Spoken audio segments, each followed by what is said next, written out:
Hello everybody, in this video lecture we will cover skeletal system. And as always, I'm gonna use PowerPoint slide to help myself. Okay, so that's a PowerPoint slide that I'm using. Let's go ahead and begin.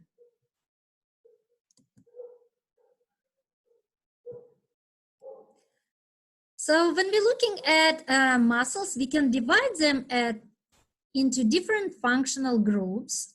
It can be prime movers or agonist, and agonist provides a major force for producing a specific movement. Another functional group are antagonists, and antagonists oppose or reverse a particular movement of the agonist. So we need to remember that muscles, they can only pull, they can never push. So for example, if you want to flex your elbow, you have your bicep brachii that will pull your forearm, right, your radius, and as a result ulna too, so your forearm towards the arm, and it will be flexion of your elbow. So in this example, biceps brachial will be agonist. Now, if you want to extend your elbow, you cannot use bicep brachii again. You need to use your tricep brachii. And so tricep brachii will extend your elbow, and triceps will be antagonist to biceps. Another functional group are synergists. Synergists add force to a movement or reduce undesirable or unnecessary movement.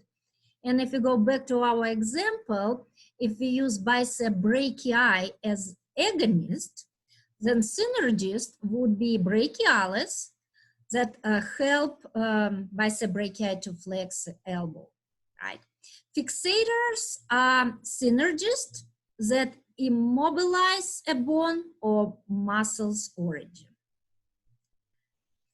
So we can name muscle based on location in the body. Let's say specific region where we can find this muscle, like rectus abdominis in abdominal region, rectus femoris in a femoral region.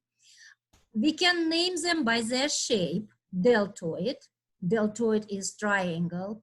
Trapezius would be another example. Even teres. Teres means like short, round muscle, like a hot dog. Also, we can name it based to a relative size: maximus, largest; minimus, smallest; longus, brevis. Example: gluteus maximus, gluteus minimus. We can also name muscles based on direction of fibers or fascicles. Rectus means straight. Transversus means horizontally running fascicles, right? Like transversus abdominis. Oblique, like internal, external oblique. Those fibers run at angles to an imaginary axis.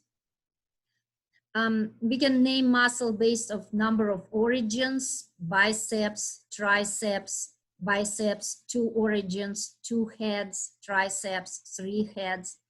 Location of attachment, named according to the point of origin or insertion. For example, flexor carpi radialis. You see in this name we use several characteristics of a muscle. We use action. Yeah, by the way, action is another way to name muscles: flexor, extensor, adductor, abductor. So back to our example, flexor carpi radialis.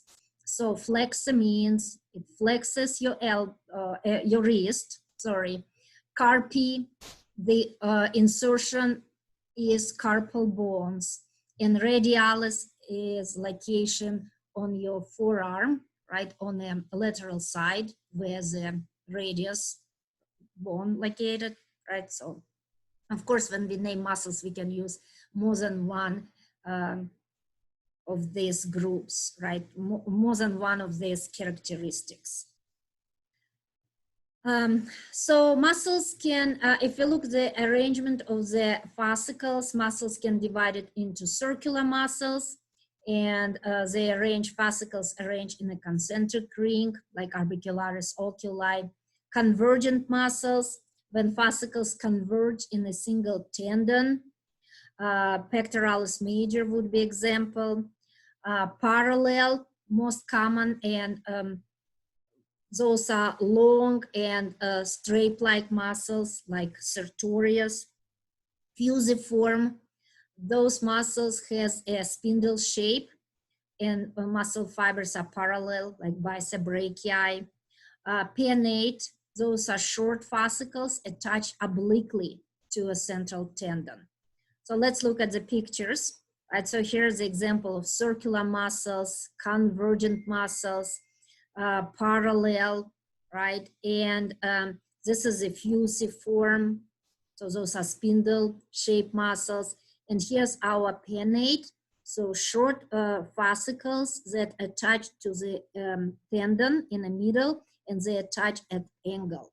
And pinnate can be unipinnate, bipinnate, or multipinnate.